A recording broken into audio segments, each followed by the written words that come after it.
जी अस्सलाम वालेकुम। Welcome to pass education system. मैं हूं आपका बायोलॉजी टीचर नासिर अली। और आज हम डियर स्टूडेंट्स, आज हम सॉल्व करेंगे एनईडी बायोलॉजी 2023 पास्ट पेपर्स में जो एमसीक्यूज आए हैं, आज हम उनको सॉल्व करेंगे।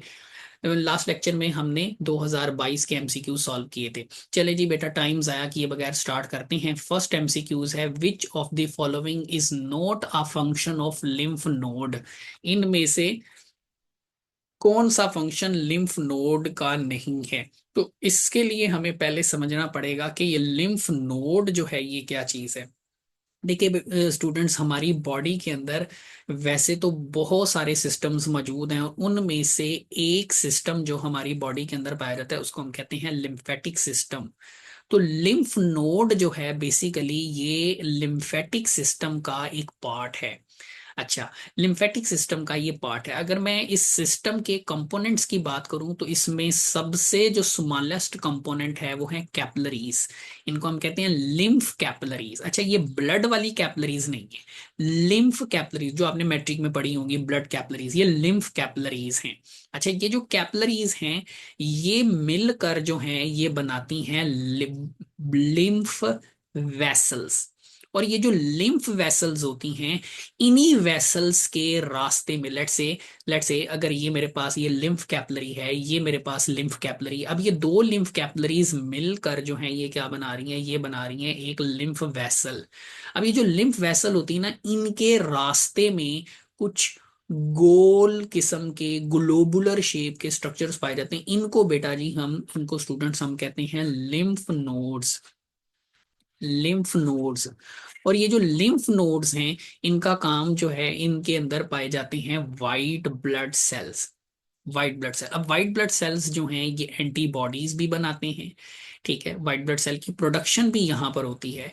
ठीक है, इसीलिए तो हम कह रहे हैं कि वाइट ब्लड सेल्स यहाँ पर मौजूद होते हैं। और इसके साथ साथ ये जो वाइट ब्लड सेल एंटीबॉडीज बनाते हैं, ये एंटीबॉडीज क्या करती हैं, बाहर से एंटर होने वाले जो बैक्टीरिया हैं, इनके लिए हम पैथोजेंस की टर्म भी यूज करते हैं, बीमारी पैदा करने वाले ऑर्गेनिजम्स, इनको भी डिस्ट्रॉय करते हैं। तो एक ही फंक्शन बच जाता है और वो है रेड ब्लड सेल की स्टोरेज। ये किसी भी सूरत में लिम्फ जो नोड्स हैं उनका फंक्शन नहीं है। बल्कि अगर ये कहा जाए कि पूरे लिम्फेटिक सिस्टम में जो रेड ब्लड सेल्स हैं उनका कोई कनेक्शन ही नहीं है। तो रेड ब्लड सेल स्टोर कहाँ पे होते हैं? तो ये स्टोर होते हैं हड्डियों के अंदर, बोन्स के अंदर, जो हड्डियों के अंदर जो गूदा होता है, बोन मैरो, उसके अंदर जो है ये स्टोर होते हैं। तो लिम्फ नोड का फंक्शन एंटीबॉडी बनाना भी है, व्हाइट ब्लड सेल की प्रोडक्शन भी है, बैक्टीरिया को किल करना है, लेकिन रेड ब्लड सेल की स्टोरेज कतन जो है वो इसका फंक्शन नहीं है। सेकंड जो एमसीक्यूज है, एंडेमिक गोइटर, गिलहड़ की बीमारी, relates to which altered function. ये जो गोइटर है ये किस फंक्शन, इसका ताल्लुक किस चीज से है? तो हमारे पास यहाँ पर ऑप्शंस दिए गए हैं, पेंक्रियाज, थायराइड। इंक्रीज अगर पेंक्रियाज ज्यादा फंक्शन परफॉर्म करना शुरू कर दे, थायराइड ज्यादा फंक्शन परफॉर्म करना शुरू कर दे, तो इसका करेक्ट आंसर हमारे पास है डिक्रीज थायराइड फंक्शन। अच्छा, इसमें थोड़ा सा आप समझ लें कि जो थायराइड है, थायराइड एक ग्लैंड है। थायराइड ग्लैंड 2022 में हमने जो सबसे पहला एमसीक्यूज सॉल्व किया था वो ग्लैंडुलर सिस्टम्स का था, ग्लैंड सेल्स। तो हमारी बॉडी में कई सारे ग्लैंड्स पाए जाते हैं, उसमें एक ग्लैंड है थायराइड ग्लैंड। ये ग्लैंड पाया जाता है हमारी गर्दन के अंदर, नेक रीजन के अंदर ये ग्लैंड मौजूद होता है। और ये थायराइड ग्लैंड है, अगर ये ग्लैंड कम फंक्शन परफॉर्म करता है, लेस फंक्शन परफॉर्म करता है, तो इसके लेस फंक्शन परफॉर्म करने की वजह से जो है बीमारी होती है, जिसको हम कहते हैं गोइटर। ठीक है, गोइटर में क्या होता है कि जो नेक है उसमें स्वेलिंग हो जाती है। तो जब ये थायराइड ग्लैंड ये कम फंक्शन परफॉर्म करता है, तो इसके लेस फंक्शन की वजह से जो गोइटर है, लेस फंक्शन की वजह से ये थायराइड ग्लैंड हमारी गर्दन में पड़ा पड़ा जो है इसमें स्वेलिंग होना शुरू हो जाती है, जिसकी वजह से ऑटोमेटिकली नेक में स्वेलिंग होती है, जिसको हम गोइटर कहते हैं। सो करेक्ट आंसर होगा डिक्रीज्ड थायराइड फंक्शन। नेक्स्ट हमारे पास ये बहुत ही सिंपल जो है और थोरेटिकली जो है एमसीक्यूज है, if DNA of a particular species. अच्छा, यहाँ पर डीएनए की बात की जा रही है। डीएनए जो है एक बहुत ही इंपॉर्टेंट मॉलिक्यूल है। अच्छा, यहाँ पे मैं डीएनए का एक सिंपल स्ट्रक्चर बनाता हूँ। डीएनए डबल स्ट्रैंड होता है, लेट्स से ये हमारे पास पहला स्ट्रैंड है और ये दूसरा स्ट्रैंड है। और डीएनए के अंदर जो मेन चीज होती है, जो सेंटर के अंदर पाई जाती है स्ट्रैंड्स के इनसाइड, वो होते हैं नाइट्रोजिनस बेसिस। Nitrogenous bases. और नाइट्रोजनस बेसिस डीएनए में चार किस्म की होती है, एडिनिन, थाइमीन, गवानीन और साइटोसिन, ये चार किस्म की नाइट्रोजनस बेसिस होती हैं। और याद कीजिएगा डीएनए में जो एडिनिन है वो हमेशा थाइमीन से अटैच होती है, और गवानीन जो है ये हमेशा साइटोसिन से अटैच होती है। जीसी जीसी यूनिवर्सिटी, इस तरह आप याद रख सकते हैं। अच्छा, अब ये अटैच कैसे होते हैं, तो इनके दरमियान बनते हैं बॉन्ड्स। एडिनिन और थाइमीन के दरमियान डबल बॉन्ड होता है, ठीक है, और गवानीन और साइटोसिन के दरमियान ट्रिपल बॉन्ड होता है, तीन बॉन्ड्स होते हैं। अब ये बॉन्ड्स कौन से होते हैं, तो बेसिकली ये हाइड्रोजन बॉन्ड्स होते हैं। अब ये भी एमसीक्यूज जो है वो बन सकते हैं, इसीलिए ये चीजें मैं आपको बता रहा हूँ। एडिनिन थाइमिन के दरमियान डबल हाइड्रोजन बॉन्ड होता है, गवानीन साइटोसिन के दरमियान ट्रिपल हाइड्रोजन बॉन्ड होता है। तो ये चीज आपने क्लियर कर लेनी है कि डीएनए में एडिनिन हमेशा थाइमीन से अटैच होता है, गवानीन हमेशा साइटोसिन से अटैच होता है। इसका मतलब ये है कि लेट से ये जो हमने डीएनए सैंपल लिया है, अगर इसमें लेट से एडिनिन दो है तो ऑटोमेटिकली थाइमीन जो है ये भी कितने होंगे, ये भी अल्टीमेटली दो ही होंगे। अब साइटोसिन यहाँ पर मैंने तीन ड्रा किए हैं, तो अल्टीमेटली गवानीन भी कितने होंगे, तीन ही होंगे। तो अब वो कहता है लेट्स से हमारे पास एक पार्टिकुलर स्पीशी है, उसका डीएनए हम एनालाइज कर रहे हैं, मतलब स्टडी कर रहे हैं, उसकी जांच कर रहे हैं। अब जांच करने पर हमें ये पता चला, हमने ये देखा इट कंटेन 27% एडिनिन, कि उस डीएनए में 27% जो है वो एडिनिन है, ठीक है। तो हमने बताना है कि उसमें साइटोसिन की परसेंटेज क्या होगी। अब जरा देखें, 27% एडिनिन है, और एडिनिन किससे जुड़ा होता है, थाइमीन से जुड़ा होता है। अगर 27% एडिनिन है तो थाइमीन भी कितने परसेंट होगा, ऑटोमेटिकली वो भी 27% होगा। तो ये 27 और 27 ये कितना हो गया हमारे पास, ये हो गया 54%, ठीक है, 54%। तो बाकी हमारे पास कितना बचा जी, हमारे पास बचा 46%। इसका मतलब है जो 46% है वो गवानीन और साइटोसिन है। अब दोनों की मिकदार चूंकि इक्वल होगी तो हम 46 को डिवाइड कर देते हैं टू पे, इसका मतलब है 23% गवानीन है और 23% जो है वो साइटोसिन है। ये बहुत इंपॉर्टेंट एमसीक्यूज है, अक्सर ये आ जाता है। अब इसमें एडिनिन परसेंट पूछ दी गई है, साइटोसिन की फाइंड करनी है, हो सकता है आपको एमसीक्यूज में साइटोसिन की परसेंटेज दे दी जाए, एडिनिन की फाइंड करनी हो, तो यहाँ पर हमारे पास करेक्ट आंसर होगा 23%। बहुत ही इंपॉर्टेंट ये एमसीक्यूज है, ऑप्शंस चेंज करके अक्सर आ जाता है। नेक्स्ट है जी, what is the effect of inhibitor binding an enzyme. Enzymes का काम होता है, अच्छा एंजाइम्स क्या है बेसिकली, ये खास किस्म की प्रोटीन्स होती हैं जिनका काम हमारी बॉडी में मुख्तलिफ किस्म के रिएक्शंस, केमिकल रिएक्शंस परफॉर्म करना है।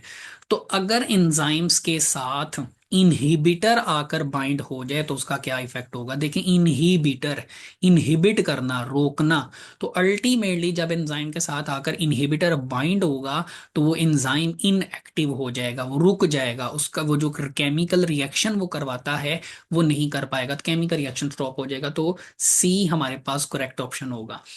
नेक्स्ट है जी कॉन्जेनिटल डिसऑर्डर्स। अच्छा कॉन्जेनिटल डिसऑर्डर्स क्या होते हैं, जो बाई बर्थ होते हैं, पैदाइश के वक्त ही जो डिसऑर्डर्स बॉडी के अंदर पाए जाते हैं हम कहते हैं congenital disorders of glycosylation are a growing class of rare diseases. ठीक है, रेयर डिजीज आमतौर पर ग्लाइकोसाइलेशन की वजह से जो बीमारियां हैं वो बहुत कम होती हैं। ग्लाइकोसाइलेशन की वजह से बहुत कम ऐसी बीमारियां हैं जो बाई बर्थ मौजूद होती हैं। अब यहाँ पे वो पूछ रहा है, जो मेन पॉइंट है हमारा एमसीक्यूज में वो यहाँ से स्टार्ट होगा कि कौन सी ऑर्गेनेली ऐसी है जो कि ग्लाइकोप्रोटीन के ना होने की वजह से होती है। अच्छा ग्लाइकोप्रोटीन याद रखिएगा, ये एक ही ऑर्गेनेली है, गोल्जी अपरेटस। अब गोल्जी कॉम्प्लेक्स भी इसको हम कहते हैं, 2022 एमसीक्यूज में पढ़ा था। ये एक ऐसी ऑर्गेनेली है जो ग्लाइको प्रोटीन भी बनाती है, हमने पढ़ा था ये सिक्रीशन भी करती है। तो इसका, इसके बहुत सारे फंक्शन है, इसका काम सिक्रीशन करना भी है, इसका काम ग्लाइकोप्रोटीन बनाना भी है, इसका काम ग्लाइकोलिपिड बनाना भी है। तो अगर इस ऑर्गेनेली के अंदर कोई प्रॉब्लम होगी तो अल्टीमेटली ग्लाइकोप्रोटीन नहीं बनेगी, और ग्लाइकोप्रोटीन के ना होने की वजह से जो ग्लाइकोप्रोटीन डिसऑर्डर होगा, ठीक है, वो बाई बर्थ मौजूद होगा। तो कौन सी ऑर्गेनेली इन्वॉल्व होगी इसमें, गोल्जी अपरेटस जो है वो इन्वॉल्व होगी। नेक्स्ट है जी, disease A is inherited through an autosomal recessive process. अच्छा पहली चीज, ऑटोसोमल का मतलब है कि ये डिजीज मेल और फीमेल दोनों में होगी। रिसेसिव का मतलब है कि इसको एक रिसेसिव अलील कंट्रोल करेगा, और जो रिसेसिव अलील्स होते हैं उनको हमेशा हम छोटे लेटर से जो है वो शो करते हैं, स्मॉल लेटर से जो है उनको रिप्रेजेंट किया जाता है। तो हमने प्रोबेबिलिटी बतानी है, मतलब चांस बताना है two unaffected carriers of the disease will produce. अच्छा, कैरियर्स का मतलब क्या है? देखें, इसमें डिजीज ए जो है, लेट्स से डिजीज ए जो है, इसका जो नॉर्मल होगा ना, नॉर्मल पर्सन, उसको हम रिप्रेजेंट करेंगे कैपिटल ए से, ठीक है। और जो पेशेंट होगा उसको हम रिप्रेजेंट करेंगे स्मॉल से, क्योंकि रिसेसिव प्रोसेस है। रिसेसिव अलील, छोटे अलील होंगे तो ही ये बीमारी होगी। और एक इसमें ना तीसरा ऑप्शन होता है कैरियर का। कैरियर में क्या होगा, एक कैपिटल अलील होगा, एक स्मॉल होगा, ठीक है। अब कैपिटल की वजह से बीमारी शो नहीं होगी, क्योंकि कैपिटल की वजह से वो शख्स बज़ाहरी नॉर्मल होगा। लेकिन अगर हम बज़ाहरी नॉर्मल होगा लेकिन एक्चुअली में उसके पास, अच्छा, इसमें जो स्मॉल ए है वो शो कर रहा है डिजीज को, लेकिन चूंकि यहाँ पे कैपिटल है तो उसकी वजह से डिजीज शो नहीं होगी। तो कैरियर, अब यहाँ पे वो मेंशन कर रहा है two unaffected career. Let's say जी, एक हमारे पास जो है वो मेल हैं और एक हमारे पास जो है वो फीमेल हैं, ठीक है, दोनों अनअफेक्टेड हैं, ठीक है, अनअफेक्टेड कैरियर्स हैं। तो कैरियर्स का मतलब है दोनों आपके पास के हैं, एक कैपिटल ए स्मॉल ए और दूसरा भी जो है वो कैपिटल ए स्मॉल ए, ये मैरिज लाइन है, ठीक है। अच्छा, विल प्रोड्यूस ऑफस्प्रिंग, अब इनके जो बच्चे होंगे उनमें डेट इनहेरिटेड डिजीज, कितने बच्चों के अंदर डिजीज ए मौजूद होगी। तो हमने 2022 में भी एक एमसीक्यू सॉल्व किया था कि हम सिंपली क्या करते हैं, जो एलील्स होते हैं उनको सेपरेट कर लेते हैं, एक साइड पे हम फीमेल के एलील्स को लिख लेते हैं और एक साइड पर जो है वो हम मेल्स के एलील्स को लिख लेते हैं। अब इनको आप सिंपली मल्टीप्लाई कर लें, ठीक है, कैपिटल ए स्मॉल ए आ जाएगा, कैपिटल ए स्मॉल ए, और यहाँ पे आ जाएगा स्मॉल ए, ठीक है। अच्छा, आप देखिए नॉर्मल को हम किससे रिप्रेजेंट कर रहे हैं, कैपिटल ए से, इसका मतलब ये नॉर्मल है, ठीक है। अब यहाँ पे कैपिटल ए इसका मतलब ये कैरियर है, यहाँ पे देखिए आप, कैरियर है, ये भी कैरियर है, और ये वो होगा बच्चा जिसको बीमारी होगी, ये पेशेंट होगा, इसमें डिजीज ये होगी। तो अब चार में से एक बच्चा जो है वो अफेक्टेड है, तो फोर में से वन जो है वो अफेक्टेड है। परसेंटेज अगर हम निकालें तो ये हमारे पास आ जाएगा सिंपली 25%, ठीक है, 25% आ जाएगा। इसका करेक्ट आंसर होगा हमारे पास, इन विच ऑफ दीज रिफ्लेक्सिस, ठीक है, स्केलेटल मसल कॉन्ट्रैक्शन काज। अच्छा, रिफ्लेक्सिस कहते हैं ऐसे बॉडी बॉडी की वो एक्टिविटी जो ऑटोमेटिकली हो, जो ऑटोमेटिकली हो और स्पीडीली हो। जैसे अचानक तेज लाइट हमारी आंख पे पड़ती है तो हमारी आंख फौरन बंद हो जाती है, ऑटोमेटिकली बंद हो जाती है, और ये बहुत स्पीडीली मूवमेंट होती है। हम किसी गर्म चीज को हाथ लगाते हैं, हमारा हाथ, हम सोचते भी नहीं है, सोचने से पहले हमारा हाथ पीछे हो जाता है। ये रिफ्लेक्सेस कहलाते हैं बॉडी के, ऑटोमेटिकली और स्पीडीली जो फंक्शन होते हैं उनके लिए हम रिफ्लेक्सेस का वर्ड यूज करते हैं। Skeletal muscle contraction causes the agonist muscle to simultaneously lengthen and legs. तो इसमें एक ही हमारे पास आएगा गोल्जी टेंडन रिफ्लेक्स, ठीक है, क्योंकि इसमें जो मसल्स होते हैं में टेंडन का एक इंपॉर्टेंट रोल होता है, तो इसमें आपने याद रखना है गोल्जी टेंडन कॉम्प्लेक्स, ये इसमें करेक्ट आंसर होगा हमारे पास। नेक्स्ट है एवोल्यूशन इज ड्यू टू। अच्छा, एवोल्यूशन कहते हैं वक्त के साथ साथ जानदारों का चेंज होना, change in organisms with passage of time. अब इसमें टाइम बहुत लेंथी होगा, ये नहीं कि आज एक ऑर्गेनिज्म है तो कल को वो किसी दूसरे ऑर्गेनिज्म में चेंज होगा, मिलियन ऑफ ईयर्स रिक्वायर्ड होती हैं। तो इसको हम कहते हैं एवोल्यूशन। इसमें एक ही ऑप्शन हमारे पास आएगा जेनेटिक ड्रिफ्ट। जेनेटिक ड्रिफ्ट क्या होती है, change in organisms, change in gene frequency, जो एग्जैक्ट डेफिनेशन है, date occurs by chance, date occurs by chance. अच्छा, अब ऑर्गेनिजम्स में जो चेंज आता है उसकी सबसे बड़ी वजह होती है ऑर्गेनिजम्स में जब जीन्स चेंज होंगे, जीन फ्रीक्वेंसी चेंज होगी, और वो किसकी वजह से होगी, जेनेटिक ड्रिफ्ट की वजह से, ठीक है। बाकी ऑप्शंस रेलिवेंट नहीं है। अच्छा, नेक्स्ट है जी, germ cells in ovary produce many. अब ओवरी क्या है, वो कहता है जी ओवरी के अंदर जो जर्म सेल्स होते हैं वो क्या बनाते हैं।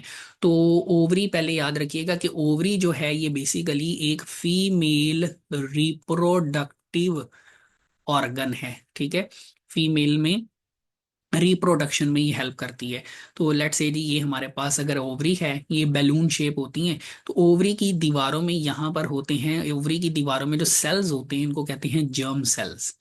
अब ये जो जर्म सेल्स हैं ये क्या करते हैं, ये जब डिवाइड करते हैं तो डिवाइड करके ये सेल्स बनाते हैं, इन सेल्स को हम कहते हैं ओगोनिया, ज्यादा होते हैं, चूंकि तमाम जर्म सेल्स डिवाइड करते हैं, तो ओगोनिया का वर्ड यूज करेंगे। मैंने यहाँ पर एक ड्रा किया तो हम सिंगुलर वर्ड यूज करेंगे ओगोनियम।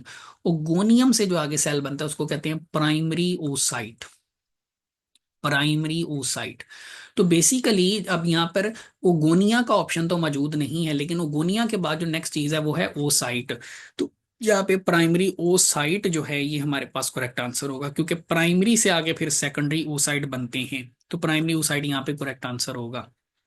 नेक्स्ट है which of the following surround the testicles. अब जैसे ऊपर हमने ओवरी के बारे में कहा था, वो फीमेल रिप्रोडक्टिव ऑर्गन है। टेस्टिकल्स जो हैं ये क्या हैं, ये मेल रिप्रोडक्टिव जो हैं ऑर्गन्स हैं, रिप्रोडक्शन में जो है वो हेल्प करते हैं। और ये जो मेल रिप्रोडक्टिव ऑर्गन्स हैं ये आमतौर पर जो हैं ये हम बॉडी के, मेल बॉडी के बाहर मौजूद होते हैं। They are present outside body, और इनको बाहर से हमारी स्किन जो है वो कवर करती है। ठीक है, लेट्स से हमारी स्किन है, तो स्किन का ये जो पोर्शन जो इन टेस्टिकल्स को कवर करता है उसको कहते हैं स्क्रोटम। स्क्रोटम, तो ये हमारे पास करेक्ट आंसर होगा, स्क्रोटम। नेक्स्ट है जी इन ड्रोसोफिला। अब ड्रोसोफिला क्या है, इसका पूरा नाम है ड्रोसोफिला मिलानोगैस्टर। इसका कॉमन नेम है जी फ्रूट फ्लाई। फ्रूट फ्लाई, ठीक है, फ्रूट फ्लाई। अक्सर जब हम कोई मीठा फल इस्तेमाल करते हैं तो हमारे आसपास एक बड़े साइज की मक्खी मंडलाती हुई नजर आती है, उसको कहते हैं फ्रूट फ्लाई। साइंटिफिक नेम है ड्रोसोफिला। अच्छा, ये जो ड्रोसोफिला फ्लाई है, इसके अंदर जो जेनेटिक बैलेंस है, मतलब जो जीन्स हैं, is required to produce fertile female. तो याद रखिएगा मेल और फीमेल। इसमें एक चीज क्लियर कर लीजिएगा कि ह्यूमंस में जो मेल है उसको हम रिप्रेजेंट करते हैं एक्स वाई से, और जो फीमेल्स हैं उनको हम रिप्रेजेंट करते हैं एक्स एक्स से। सेम केस जो है वो ड्रोसोफिला में भी यूज होता है। इसका मतलब है ड्रोसोफिला में भी जो मेल होगा वो एक्स वाई होगा, और जो फीमेल होगी वो एक्स एक्स होगी, जो कि नॉर्मल केस होगा। फर्टाइल का मतलब यहाँ पर है नॉर्मल, जो आगे नई नस्ल को पैदा कर सके। तो यहाँ पर वो पूछ रहा है हमसे कि ड्रोसोफिला के अंदर वो कौन से जीन्स होंगे या कौन सा बैलेंस, जेनेटिक बैलेंस होगा जो कि हमें एक नॉर्मल फीमेल जो है वो बनाने में इन्वॉल्व होगा। तो अल्टीमेटली यहाँ पर हमारे पास ऑप्शन होगा एक्स एक्स, यहाँ पे एक्स आना है, बी जो है वो करेक्ट आंसर होगा, एक्स एक्स आएगा यहाँ पे। ठीक है, नेक्स्ट जो है how many hormones does the islets of Langerhans secrete. अब ये आइलेट्स ऑफ लैंगरहैंस क्या है, देखिए हमारी बॉडी में एक ऑर्गन है जिसको हम कहते हैं स्टमक। हमारा जो मैदा है ये जे शेप होता है, ठीक है। अब ये जो स्टमक है इसके बिल्कुल नीचे वाली साइड पर यहाँ पर एक ग्लैंड होता है, यहाँ पर एक ग्लैंड होता है, इसको कहते हैं पेंक्रियास। पेंक्रियास, ये जो ग्लैंड है पेंक्रियास, अगर मैं इसको अगर मैं काट कर, इसको अगर हम माइक्रोस्कोप के अंदर स्टडी करें, तो लेट्स से जी इसको हम इसका सेक्शन बनाते हैं। सेक्शन कहते हैं जब किसी चीज को काट के माइक्रोस्कोप में देखते हैं तो उसको हम कहते हैं क्रॉस सेक्शन। तो क्रॉस सेक्शन के अंदर जो है इसमें हमें चार किस्म के सेल्स नजर आएंगे। ये वाला जो पोर्शन है ना, ये पेंक्रियास का क्रॉस सेक्शन, इसमें ये जो सेंटर वाला पोर्शन है इसको कहते हैं आइलेट्स ऑफ लैंगरहैंस। तो आइलेट्स ऑफ लैंगरहैंस क्या है, ये पेंक्रियास जो कि एक ग्लैंड है उसका सेंटर वाला पार्ट है, जिसमें बहुत सारे किस्म के सेल्स जो हैं वो पाए जाते हैं। तो याद रखिएगा स्टूडेंट्स, इसमें चार किस्म के सेल्स होते हैं। अल्फा सेल्स होते हैं, बीटा सेल्स होते हैं, एफ सेल्स होते हैं, और डेल्टा सेल्स होते हैं। ये चार किस्म के सेल्स होते हैं जो चार किस्म के हार्मोन्स प्रोड्यूस करते हैं। नेक्स्ट लेक्चर में हम इनको भी कवर करेंगे। तो फिलहाल वो पूछ रहा है how many hormones does the islets of Langerhans secrete. अब आइलेट्स ऑफ लैंगरहैंस में चार किस्म के सेल्स हैं जो कि चार किस्म के हार्मोन्स को जो है वो क्या करेंगे, सिक्रीट करेंगे। तो करेक्ट आंसर होगा हमारे पास 4। नेक्स्ट है जी how many NADH molecules are produced on each turn of citric acid cycle. अच्छा, अब ये जो सिट्रिक एसिड साइकिल है ये इसको हम क्रेब साइकिल भी कहते हैं, क्योंकि एक साइंटिस्ट थे हेंस क्रेब, ये ब्रिटिश बायोकेमिस्ट हैं हेंस क्रेब, उन्होंने ये साइकिल डिस्कवर किया था, इसलिए इसको हम सिट्रिक एसिड साइकिल को हम क्रेब साइकिल भी कहते हैं। तो इसमें याद रखिएगा जब ये साइक्लिक प्रोसेस होता है तो इस साइक्लिक प्रोसेस में तीन ऐसी जगह हैं जहां पर NADH प्रोड्यूस होता है। लेट्स से आप समझ लें, सिंपल मैं आपको समझाने की कोशिश कर रहा हूँ। लेट्स से हमारे पास क्रेब्स साइकिल है, तो उसमें तीन ऐसी जगह आती हैं जहां पर NADH जो है वो प्रोड्यूस होता है, NADH। तो हमारे पास थ्री इसका जो है वो करेक्ट आंसर होगा। तो क्रेब साइकिल में तीन NADH मॉलिक्यूल्स बनते हैं। नेक्स्ट है जी, find the characteristics of true for gram positive bacteria. अच्छा, बैक्टीरिया क्या है? पैथोजेंस हैं जो बीमारी पैदा करते हैं। अब ये दो किस्म के होते हैं, एक होते हैं हमारे पास ग्राम पॉजिटिव बैक्टीरिया, और सेकंड होते हैं हमारे पास ग्राम नेगेटिव बैक्टीरिया। अगर मैं बात करूं ग्राम पॉजिटिव बैक्टीरिया की, लेट्स से ये मेरे पास है बैक्टीरिया, ठीक है, ये मेरे पास बैक्टीरिया है, ये मेरे पास बैक्टीरिया है, और इस बैक्टीरिया के गिर्द यहां पर ये एक स्ट्रक्चर पाया जाता है, इसको हम कहते हैं, ये हमारे पास है ग्राम पॉजिटिव बैक्टीरिया की डायग्राम। और अगर मैं ग्राम नेगेटिव की बात करूं तो ग्राम, ये लेट्स से ये ग्राम नेगेटिव बैक्टीरिया, तो ग्राम नेगेटिव बैक्टीरिया जो है ये कुछ हमें इस किस्म के दिखाई देते हैं अंडर माइक्रोस्कोप। इस किस्म, इसमें यहाँ पर बाहर वाली साइड पे भी एक मेम्ब्रेन होती है। तो ये जो ग्राम पॉजिटिव बैक्टीरिया हैं, इनमें याद रखिएगा, इनमें लिपिड्स जो हैं वो बहुत कम होते हैं, जबकि यहाँ पर लिपिड्स जो हैं वो ज्यादा होते हैं। दूसरा, यहाँ पर आप देखें दो मेम्ब्रेन है, एक मेम्ब्रेन ये वाली है और एक मेम्ब्रेन ये वाली, डबल मेम्ब्रेन होगी। उसको हम आउटर, ये जो दूसरी मेम्ब्रेन है उसको हम आउटर मेम्ब्रेन भी कहते हैं, ये हमारे पास आउटर मेम्ब्रेन भी है। तो यहाँ पर लिखा हुआ है less lipids than gram positive. तो ये जो ग्राम पॉजिटिव बैक्टीरिया है, इसके अंदर जो लिपिड्स होते हैं वो कम होते हैं, ग्राम नेगेटिव में बैक्टीरिया जो है वो ज्यादा होते हैं। ठीक है, ये इसका करेक्ट आंसर होगा कि इसमें लेस लिपिड्स होते हैं। याद रखिएगा, ग्राम नेगेटिव में लिपिड ज्यादा होंगे, ग्राम पॉजिटिव में लिपिड्स कम होंगे। नेक्स्ट है जी, the gap in myelin sheath between adjacent Schwann cells is called. अब इसके लिए आपको एक सेल के बारे में समझना होगा। हमारी बॉडी में एक सेल पाया जाता है जिसको कहते हैं न्यूरॉन सेल। बेसिकली ये सेल्स हमारी बॉडी के अंदर एक सिस्टम बनाते हैं जिसको हम कहते हैं नर्वस सिस्टम। हमारा ब्रेन इसी का ही पार्ट है, हमारा ब्रेन इन्हीं सेल से मिलकर बनता है, न्यूरॉन सेल्स। अब मैं यहाँ पर एक न्यूरॉन सेल जो है वो ड्रा कर रहा हूँ। न्यूरॉन सेल अंडर माइक्रोस्कोप जो है ये हमें कुछ इस किस्म का जो है वो दिखाई देता है। This is a neuron cell.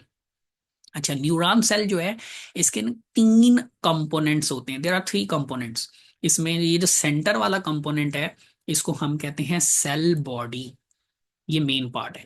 Cell body से दो किस्म के फाइबर्स निकलते हैं, एक ये जो छोटे छोटे फाइबर्स इनको हम कहते हैं डेंड्राइट्स, और ये जो एक सिंगल सा बड़ा सा फाइबर निकल रहा है इसको हम कहते हैं axon.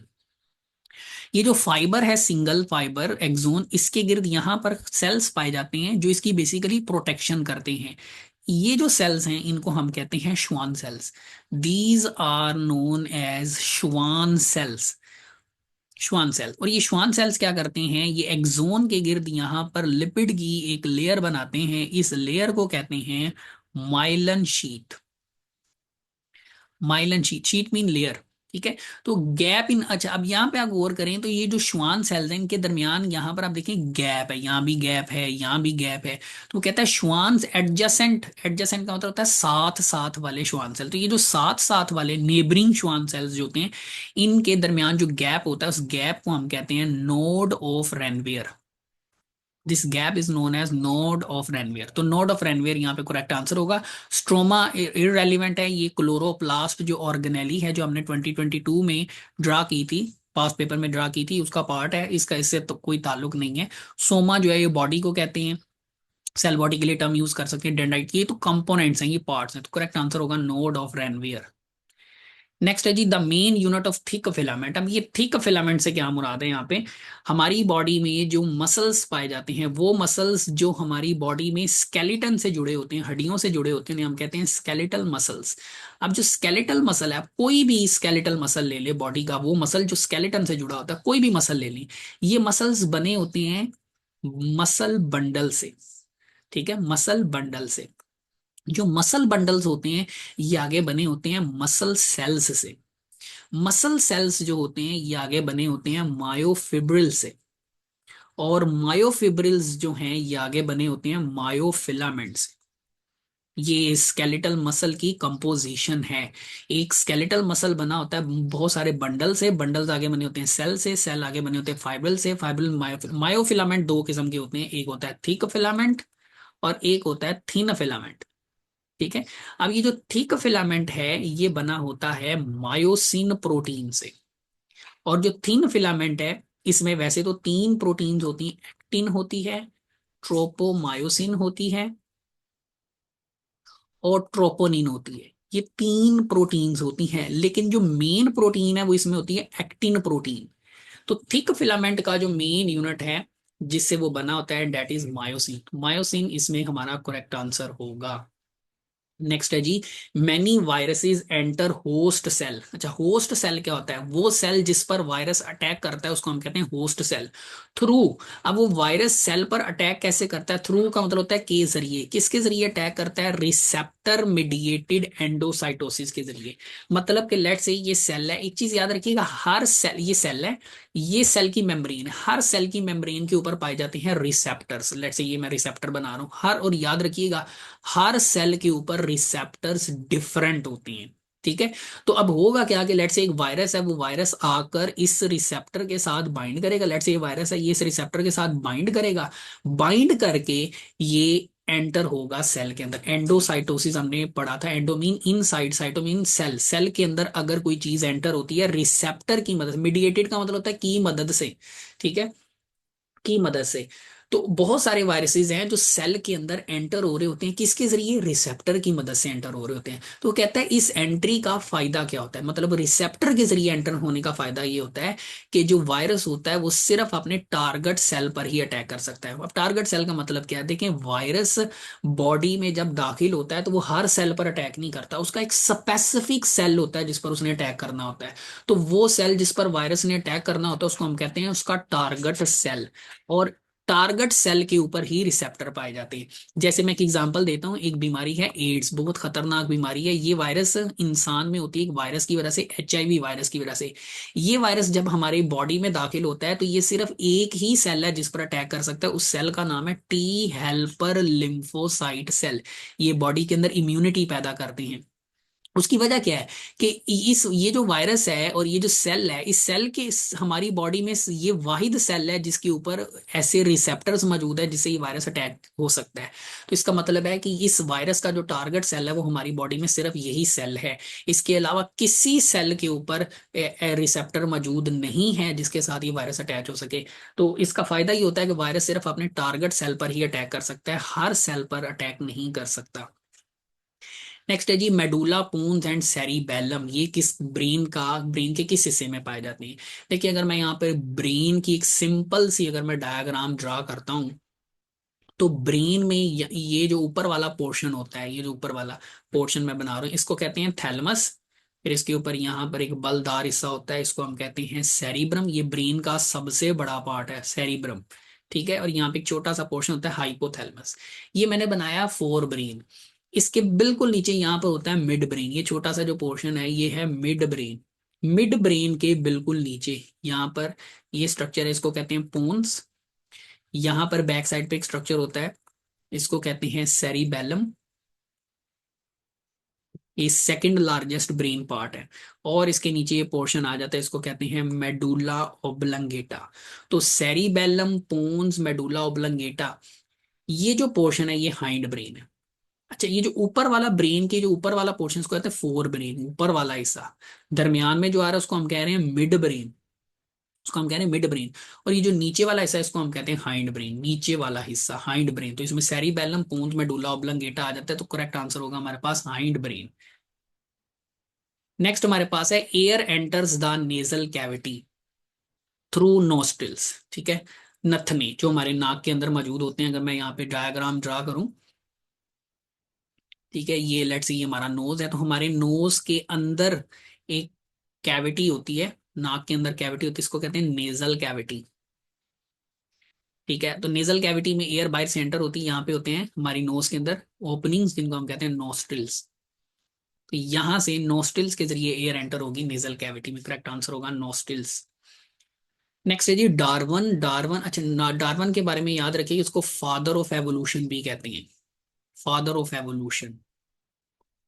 Found the fittest of an individual depends on, कि एक इंडिविजुअल की जो फिटेस्ट है वो किस पे डिपेंड। अच्छा, फिटेस्ट का मतलब होता है, फिटेस्ट का मतलब होता है कि वो इंडिविजुअल कितने ऑफस्प्रिंग्स प्रोड्यूस कर सकता है। मतलब एक इंडिविजुअल अगर ज्यादा बच्चे पैदा कर रहा है तो इसका मतलब है वो ज्यादा फिटेस्ट है। तो ऑफस्प्रिंग्स की जो प्रोडक्शन है वो उसकी फिटनेस पे डिपेंड कर रही होती है। तो यहाँ पर ऑर्गेनिजम्स की जो रिप्रोडक्शन है, रिप्रोडक्शन के जरिए बच्चों को जो है वो पैदा किया जाएगा, रिप्रोडक्शन इसका करेक्ट आंसर होगा। नेक्स्ट है जी, reflex action involving two or more interneurons, sensory and motor neurons called। एक बॉडी के अंदर एक रिफ्लेक्स एक्शन हो रहा है। रिफ्लेक्स एक्शन क्या, ऑटोमेटिक और स्पीडीली जो एक्शन होगा बॉडी का उसको रिफ्लेक्स एक्शन कहेंगे। अब उसको परफॉर्म करने में दो से ज्यादा न्यूरॉन्स इन्वॉल्व हैं, तो अल्टीमेटली यहाँ पर आ जाएगा हमारे पास पॉलीसाइनेप्टिक रिफ्लेक्स। पोली का मतलब होता है मैनी, दो से ज्यादा के लिए मैनी का वर्ड यूज होगा, मोनो वन के लिए यूज होता है। अगर यहाँ पे रिफ्लेक्स एक्शन में एक न्यूरॉन इन्वॉल्व होती तो मोनो आना था, यहाँ पे दो न्यूरॉन्स हैं, ज्यादा हैं, दो भी हो सकते दो से ज्यादा भी, तो उसको हम कहते हैं पोली। और साइनेप्टिक कहते हैं जब न्यूरॉन्स आपस में कनेक्ट होती हैं। लेट्स से ये एक न्यूरॉन है, ये दूसरी न्यूरॉन, जब न्यूरॉन्स कनेक्ट होती हैं तो ये जो न्यूरॉन्स की जो कनेक्शन वाली जगह होती है इसको कहते हैं साइनेप्स। अब ज्यादा न्यूरॉन्स हैं तो अल्टीमेटली पोली साइनेप्टिक, ज्यादा से ज्यादा साइनेप्स होंगे। करेक्ट आंसर है पोली साइनेप्टिक रिफ्लेक्स। नेक्स्ट है जी, saturated fats have all the characteristics सवाई। कौन सी ऐसी खूबी है जो दिए गए ऑप्शंस में फैट्स के अंदर मौजूद नहीं होती। अच्छा, याद रखिएगा, एक हमारे पास दो किस्म के फैट्स होते हैं, सैचुरेटेड होते हैं और दूसरे जो हैं वो हमारे पास दो किस्म के जो है वो फैट्स होते हैं। एक होते हैं हमारे पास सैचुरेटेड और दूसरे हैं हमारे पास अनसैचुरेटेड। ठीक है। अच्छा, अब जो सैचुरेटेड फैट्स होती हैं इनमें कार्बन की जो चेन होती है वो सिंगल बॉन्ड के जरिए कनेक्टेड होती है, जबकि जो अनसैचुरेटेड फैट्स होते हैं उनमें कार्बन की चेन्स में डबल बॉन्ड भी हो सकता है, ट्रिपल बॉन्ड भी हो सकता है। ठीक है। तो पहली चीज, सैचुरेटेड फैट्स में हमने कहा कार्बन चेन में तमाम कार्बन सिंगल बॉन्ड के जरिए कनेक्टेड होते हैं। ठीक है। दूसरी बात याद रखनी है आपने कि जो सैचुरेटेड फैट्स हैं ये रूम टेम्परेचर पर, मतलब आम टेम्परेचर पर ये पाए जाते हैं सॉलिड फॉर्म में, जबकि अनसैचुरेटेड जो हैं ये पाए जाते हैं लिक्विड फॉर्म में। मैं ये डिफरेंस इसलिए बना रहा हूं कि सैचुरेटेड के, अब यहाँ पे सैचुरेटेड का ऑप्शन दिया गया, हो सकता है आपको अनसैचुरेटेड के बारे में भी क्वेश्चन आ जाए। तीसरा जो आपने डिफरेंस याद रखना है, जो सैचुरेटेड फैटी एसिड्स हैं, सैचुरेटेड जो फैटी एसिड्स हैं ये आमतौर पर हासिल किए जाते हैं, ये हम हासिल करते हैं एनिमल से, और जो अनसैचुरेटेड है ये आमतौर पर हम हासिल करते हैं प्लांट से। ठीक है। तो सैचुरेटेड फैट्स के बारे में अगर हम देखें तो ये सॉलिड होते हैं रूम टेम्परेचर पर, ये तो हम पढ़ चुके हैं। इनमें सिंगल बॉन्ड होता है कार्बन के दौरान, ये भी हमने देख लिया। एनिमल से हासिल किए जाते हैं, ये भी हमने देख लिया। उसने कहा कौन सा ऐसा करेक्टर है जो सैचुरेटेड फैट में नहीं होता, तो वो है जी, they tend to dissolve in water easily. ठीक है, कि ये पानी के अंदर आसानी से हल हो जाते हैं। याद रखिएगा, फैट कोई भी है, चाहे वो सैचुरेटेड है चाहे वो अनसैचुरेटेड है, ये पानी के अंदर हल नहीं होते, क्योंकि फैट्स जो है ना ये नॉन पोलर होते हैं नेचर वाइज, और वाटर जो है ना ये पोलर होता है। तो नॉन पोलर जो है वो पोलर में हल नहीं हो सकता, तो लास्ट जो है वो हमारा करेक्ट ऑप्शन होगा। नेक्स्ट है जी, which hormone is secreted by variety of cells all over the body, कि कौन सा है, ये सारे हार्मोन्स हैं, कौन सा ऐसा हार्मोन है जो बहुत सारे सेल्स हमारी बॉडी के अंदर प्रोड्यूस करते हैं, तो वो है जी प्रोस्टाग्लैंडिन। क्योंकि एंडोर्फिन जो है ये हार्मोन ज्यादातर हमारे ब्रेन सेल्स प्रोड्यूस करते हैं। सेक्रेटिन जो है ये हमारे स्टमक के नीचे एक पार्ट होता है ड्यूडीनम, स्मॉल इंटेस्टाइन, छोटी आंत, अंतड़ियां जिन्हें हम कहते हैं, ये उसमें वो प्रोड्यूस करते हैं। और एरिथ्रोपोइटिन जो है ये किडनी और दूसरे सेल्स प्रोड्यूस करते हैं। तो प्रोस्टाग्लैंडिन एक ऐसा सेल हार्मोन है जो वैरायटी ऑफ सेल्स प्रोड्यूस करते हैं। नेक्स्ट है जी, the several distinct arrangements of cocci. ये कोकाई क्या है, कोकाई कहते हैं सफेरिकल शेप बैक्टीरिया। ऐसे बैक्टीरिया जिनकी शक्ल गोल होती है उनको हम कहते हैं कोकाई बैक्टीरिया। अब ये जो कोकाई बैक्टीरिया ना इनकी कई अरेंजमेंट्स हैं, दे हैव मेनी अरेंजमेंट्स। ये आपको इस फॉर्म में भी नजर आएंगे, ये आपको इस फॉर्म में भी नजर आएंगे, ये आपको इस अरेंजमेंट में भी मिलेंगे। ठीक है, ये आपको इस अरेंजमेंट में भी मिलेंगे। दे हैव मेनी अरेंजमेंट्स, इनके अंदर बहुत सारी अरेंजमेंट्स जो हैं वो मौजूद होंगी। ठीक है, they have many arrangements, these are different arrangements of cocci. अब ये किस वजह से है, ये है जी डिवीजन की वजह से, कि लेट से ये कोकाई बैक्टीरिया है, ये अगर सेंटर से डिवाइड करेगा, मतलब ये जो लाइन हमने ड्रा की, this is called plane of division, तो ये हमारे पास बन जाएगा ये वाली अरेंजमेंट। इस अरेंजमेंट को हम कहते हैं डिप्लोकोकस, डिप्लोकोकाई। कोकाई ज्यादा के लिए वर्ड यूज होता है, अगर एक होगा जैसे यहाँ पर ये है, तो इसको हम कहेंगे कोकस। ठीक है, मोनोकोकस भी इसको आप पढ़, मोनो मीन वन। ठीक है, तो ये जो अरेंजमेंट्स होती हैं डिफरेंट कोकाई की, डिविजन्स की वजह से होती हैं, प्लेन ऑफ डिविजन्स। जैसे जैसे अरेंजमेंट्स, अब यहाँ पर एक बार डिवीजन होगी, अगर मल्टीपल टाइम होती है तो हमारे पास चेन बन जाएगी। अगर हमारे पास प्लेन ऑफ डिवीजन जो है इस तरह भी होती है, जैसे यहाँ इसमें इस तरह होती है, तो ये ऊपर इस तरह, अरे ये वाली अरेंजमेंट जो है वो हमारे पास बन जाएगी। ठीक है, तो प्लेन ऑफ डिवीजन इसका जो है वो करेक्ट आंसर होगा। नेक्स्ट है जी, लास्ट एमसीक्यूज है, what events occur in menstrual cycle when the level of progesterone decline. Progesterone is a hormone, और ये हार्मोन प्रोड्यूस होता है मेंस्ट्रुअल साइकिल में, इसको हम फीमेल रिप्रोडक्टिव साइकिल भी कहते हैं।